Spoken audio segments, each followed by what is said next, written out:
উপর থেকে কিন্তু অর্ডার আছে কিন্তু, ঠিক আছে? সরকারি ভাবে অর্ডার দেওয়া হয়েছে, কোনো ভাবে যাতে এবার যাতে কবর থেকে উঠে যাতে কেউ যায় ভোট না দিতে পারে, ঠিক আছে?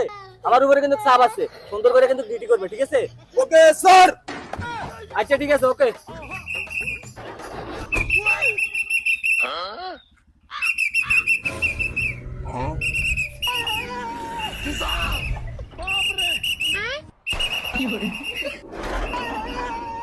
এ নাই, ডিউটি কি রকম চলতেছে? আমার কাছে কিন্তু উপর থেকে বহুত চাপ আছে, হ্যাঁ, সুন্দরভাবে কিন্তু ডিউটি পালন করতে হবে, কোনো ভাবে যাতে এবার যাতে কবর থেকে উঠে যাতে ভোট না দিতে পারে, ঠিক আছে? ঠিক আছে স্যার, আমি কাজের প্রতি খুব সিরিয়াস। ঠিক আছে, মনোযোগ দিয়ে কাজ করো, ওকে?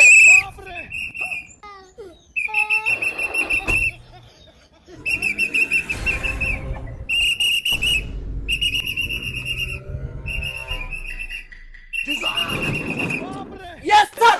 ইয়ে করো, কষ্ট মষ্ট করে 12 তারিখ পর্যন্ত একটু মনে করো যে মনোযোগ সহকারে কাজটা করো, বুঝছো? উপর থেকে প্রচুর চাপ আছে, এই 17 বছর থেকে মনে করো যে কবর থেকে উঠে উঠে মানুষ গিয়ে ভোট দিয়ে আসে, এবার যাতে কোনো ভাবে যাতে ভোট না দিতে পারে। Yes sir.